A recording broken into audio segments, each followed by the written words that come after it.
Day 3 example 4. One card is drawn from a well-shuffled deck of 52 cards. 52 cards છે. One card is drawn. એક card તમારે select કરવાનો છે. Calculate the probability that the card will be an S. Calculate the probability that the card will be an S. S એટલે Eeco. તમે જે કાર્ડને select કરો એ ઇક્કો હોવો જોઈએ. તો એની પ્રોબેબિલિટી ફાઇન્ડ કરવાની છે. તો ટોટલ કાર્ડ્સ છે કેટલા હોય 52. ઇવેન્ટ એ તમારે શેની પ્રોબેબિલિટી ફાઇન્ડ કરવાની છે. Selected card will be an S. Selected card B N S. બરાબર છે. S મતલબ ઇક્કો. S નો મતલબ શું થાય? ઇક્કો. તો ઇક્કા કેટલા હોય? 4. બરાબર છે. તો આ પોસિબલ આ ફેવરેબલ આઉટકમ્સ છે. તો P of A favourable outcomes upon total outcomes. ફરીવાર કહો, આવું શોર્ટમાં લખવાનું નથી જ. આવું શોર્ટમાં લખશો તો માર્ક્સમાં થશે જ. આટલું લખવાનું favourable outcomes upon total outcomes. Favourable outcomes 4, total outcomes 52. Cut થતું હોય તો કમ્પલસરી કરવાનું જ. 4 × 4 13, 4 × 52 એટલે 1/32. હવે માની લો કે તમને એવો ક્વેશ્ચન પૂછે કે selected card will not be an S. અહીંયા બી એન એસ તો અને એનું complementary not be an S એની કોમ્પ્લિમેન્ટરી જે નેગેટિવ સેન્ટેન્સ થતો હોય એસ હોવું અને એસ ના હોવું એ બંને કોમ્પ્લિમેન્ટરી ઇવેન્ટ કહેવાય નેગેટિવ સેન્ટેન્સ. અને બે કોમ્પ્લિમેન્ટરી ઇવેન્ટની પ્રોબેબિલિટી ટોટલ 1 હોય. બે કોમ્પ્લિમેન્ટરી ઇવેન્ટની પ્રોબેબિલિટીનું ટોટલ કેટલું હોય? 1. તો આ એનો આન્સર છે. એસ હોવાની પ્રોબેબિલિટીનો આન્સર આ છે 1/13. તો જે ડિનોમિનેટર હોય એ ટોટલ આઉટકમ્સમાં ગણાય અને જે 1 છે ને 1 ન્યુમિરેટર જે છે ને એ આના આઉટકમ્સમાં ગણાય. તો 13 માંથી 1 ને માઈનસ કરી દેવાના એટલે 12 આવે. ટોટલ માંથી ન્યુમિરેટરને માઈનસ કરી દેવાનું. તો 13 - 1 13 માંથી 1 માઈનસ કરો તો 12 આવે. એટલે 12/13 એ આની કોમ્પ્લિમેન્ટરી ઇવેન્ટનો આન્સર થયો. બરાબર છે. તો selected card not be an S તો એનો આન્સર 12/13 થાય. બરાબર. ઓકે. હવે આપણને બીજો ક્વેશ્ચન આપણને એ જ ક્વેશ્ચન છે. એ જ બીજો ક્વેશ્ચન છે. Selected card not be an S. આપણે જે બીજી રીતે કરી હમણાં જે કીધું નથી અલગ રીતે કરીએ તો આ રીતે બી થાય. ટોટલ કાર્ડ્સ કેટલા? 52. એસ ના હોય. એસ ના હોય એની વચ્ચે તો એસ કેટલા? 4. તો 52 - 4 કરી દો. 48 કાર્ડ્સ એવા કે જે એસ નથી. તો P of B favourable outcomes upon total outcomes એટલે 48/52. તો 12 × 4 = 48, 13 × 4 = 52. બંનેમાંથી 4 કટ થાય એટલે ઉપર 12 આવે નીચે 13 આવે. બરાબર છે. હવે જો આપણે આ અને આ અહીંયા એવું કહે છે કે એસ છે અને અહીંયા એવું કહે છે કે એસ નથી. આ બે કોમ્પ્લિમેન્ટરી ઇવેન્ટ છે. તો આ રીતેની કેલ્ક્યુલેશન કરાય. P of A બાર અહીંયા A છે તો એની કોમ્પ્લિમેન્ટરી ઇવેન્ટ A બાર. તો P of A bar = 1 - P of A. બે કોમ્પ્લિમેન્ટરી ઇવેન્ટની પ્રોબેબિલિટીનો સમ 1. બે કોમ્પ્લિમેન્ટરી ઇવેન્ટની પ્રોબેબિલિટીનો સમ 1. તો 1 માઇનસ પી ઓફ એ, તો પી ઓફ એ કેટલો છે? પી ઓફ એ કેટલો છે? 1/13. અહીંયા એલસીએમ લો તો 13 આને મલ્ટીપ્લાય થાય તો 13 માઇનસ 1/13, તો 12/13. એક્ઝામ્પલ 5 છે એની અંદર એવું કહે છે કે two players Sangeeta and Reshma play a tennis match. Two players Sangeeta and Reshma play a tennis match. It is known that the probability of Sangeeta winning the match is 0.62. Probability of Sangeeta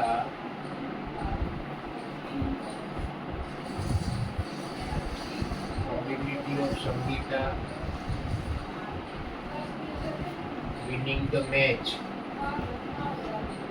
0.62. What is the probability of Reshma winning the match?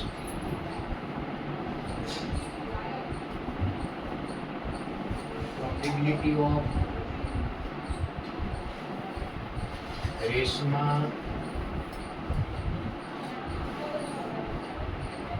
winning the match. તમારે find કરવાનું છે. Sangeeta and Reshma બે students છે, ખેલાડી છે. Probability of Sangeeta winning the match 0.62 અને Reshma winning the match ની probability find કરવાની છે. તો બંને કોમ્પ્લિમેન્ટરી ઇવેન્ટ છે. જો કેવી રીતના કોમ્પ્લિમેન્ટરી ઇવેન્ટ? અહીંયા સંગીતા મેચ જીતે, સંગીતા મેચ જીતે, તેનું reverse and opposite sentence Sangeeta match જીતે નહીં. સંગીતા મેચ જીતે નહીં મતલબ સંગીતા મેચ હારે. સંગીતા મેચ હારે મતલબ એની ઓપોઝિટ ખેલાડી જે છે રેશમા એ મેચ જીતે. બરાબર છે? તો સંગીતા મેચ જીતે અને રેશમા મેચ જીતે બંને કોમ્પ્લિમેન્ટરી ઇવેન્ટ છે.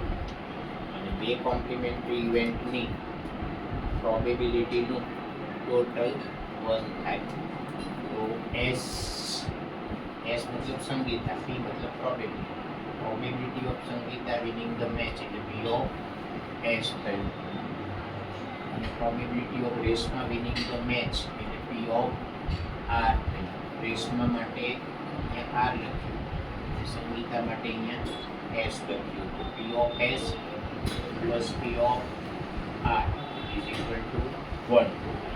Plus એટલે sum, P એટલે probability, sum of probability of Sangeeta winning the match and Reshma winning the match is equal to 1.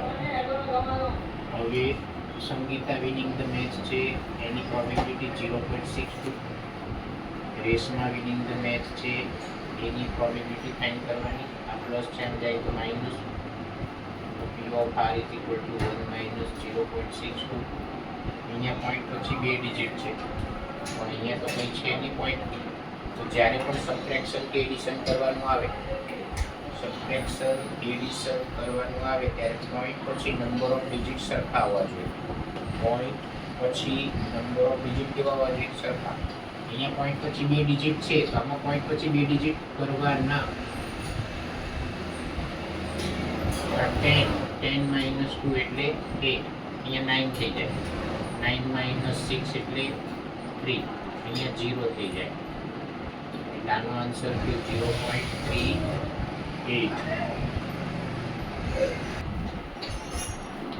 Example 6 છે Savita and Umida are friends. Savita and Umida are friends. What is the probability that both will have different birthday? What is the probability that both will have different birthdays? અને બીજામાં the same birthday. એક બંનેની birthday same day હોય એની probability find કરવાની. બંનેની birthday અલગ અલગ દિવસે હોય એની બર્થડેની પ્રોબેબિલિટી ફાઇન્ડ કરવાની. અને ક્વેશ્ચનમાં લખ્યું છે ઇગ્નોરિંગ એ લીપ યર, એટલે કે લીપ યરને ઇગ્નોર કરવાનું છે. ઇગ્નોરિંગ એ લીપ યર એટલે લીપ યરને ઇગ્નોર કરવાનું, એનો મતલબ લીપ યર નથી. બરાબર છે? તો ચલો લીપ યર જો હોય તો 366 ડેઝ થાય. અને નોટ એ લીપ યર, જો લીપ યર ના હોય તો 365 ડેઝ હોય. બરાબર છે. હવે લીપ યર કોને કહેવાય? પહેલી વાત તો જે યર હોય, યર માનો કે 2024 યર છે, એના યરના છેલ્લા બે ડિજિટ 24 છે. એમાં યરના છેલ્લા બે ડિજિટ કયા છે? 24. આ છેલ્લા જે બે ડિજિટ છે એને જો તમે 4 થી ડિવાઈડ કરી શકો તો 24 ને 4 થી ડિવાઈડ કરો તો 6 મીન્સ ડિવાઈડ થાય છે. જો ડિવાઈડ થાય તો 366 ડેઝ એટલે કે લીપ યર કહેવાય. જો ડિવાઈડ થાય તો લીપ યર કહેવાય. અને 2028 યર 2028 યર એના છેલ્લા બે યરના બે ડિજિટ 28 છે તો 28 4 થી ડિવાઈડ થશે. 28 4 થી ડિવાઈડ થશે તો એનો મતલબ એમ કે આ બંને લીપ યર છે. તો માની લો કે 2026 એમાં છેલ્લા બે ડિજિટ 26 છે તો 26 4 થી ડિવાઈડ થશે નહીં એટલે કે આ લીપ યર નથી. બરાબર છે. જો લીપ યર ના હોય તો 365 ડેઝ. આના કેટલા ડેઝ? 365 ડેઝ. આમાં ડેઝ 366 ડેઝ. આમાં ડેઝ કેટલા? 366 ડેઝ. બરાબર છે. હવે આપણે જે પ્રોબેબિલિટી ફાઇન્ડ કરવાની છે તો ઇવેન્ટ એ શેની પ્રોબેબિલિટી ફાઇન્ડ કરવાની છે? એ have a same birthday. બંનેની બર્થડે કેવી હોય? સેમ હોય. સેમ બર્થડે હોય એની પ્રોબેબિલિટી ફાઇન્ડ કરવાની છે.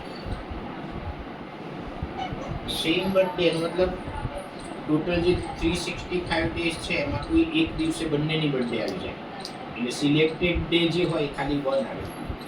બસ બંનેની બર્થડે સેમ ડે છે એટલે ફેવરેબલ આઉટકમ્સમાં ખાલી 1 આવે. P of A favourable outcomes upon total outcomes. અમે શોર્ટમાં લખ્યું છે, આવું શોર્ટમાં ક્યારેય ના લખાય, માર્ક્સ કટ થાય. આખું વર્ડ્સમાં લખો.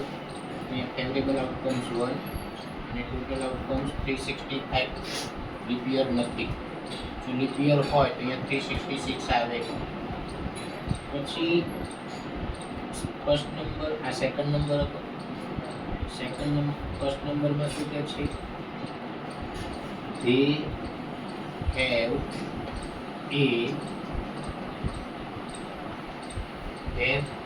a different birthdays. બંનેની બર્થડે અલગ અલગ દિવસે છે. તો અહીંયા જો સેમ ડે સેમ બર્થડે હોય અને એમ કહે છે કે ડિફરન્ટ બર્થડે છે. તો આ અને આ બંને એકબીજાની કોમ્પ્લિમેન્ટરી ઇવેન્ટ છે.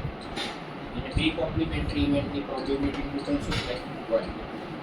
બે કોમ્પ્લિમેન્ટરી ઇવેન્ટ હોય તો એની પ્રોબેબિલિટી ટોટલ કેટલું થાય? 1. બરાબર છે. તો P of B is equal to 1 minus P of A. આ બે કોમ્પ્લિમેન્ટરી ઇવેન્ટ છે, A અને B. Probability of event B is equal to 1 minus P of A. P of A કેટલા છે? તો 1/365. આનો આપણે LCM લઈએ તો 365 અહીંયા મલ્ટીપ્લાય થાય -1 365. આ બેનું સબટ્રેક્શન કરો તો 364. તો આ રીતે. અથવા બીજી રીતે બી તમે લખી શકો ડિફરન્ટ. આને બીજી રીતે કરવું હોય તો તમે આમ પણ કરી શકો P of B બીજી રીતે. અહીંયા એમ કીધું કે ડિફરન્ટ બર્થડે એનો મતલબ એમ કે જે દિવસે સવિતાની બર્થડે હશે એ દિવસે અમિતાની હશે નહીં. કોઈ અલગ દિવસે હશે. તમારી પાસે ટોટલ ડેઝ કેટલા હતા? 365 હતા. એમાંથી એક દિવસ અમિતાની જે બર્થડે છે એ સિવાયના બાકીના બધા દિવસ એટલે કે 365 માંથી 1 માઇનસ થાય કેટલા વધ્યા? 364. બરાબર છે. તો આ દિવસે રેશમાની બર્થડે હશે. તો આ રીતે પણ કરી શકાય.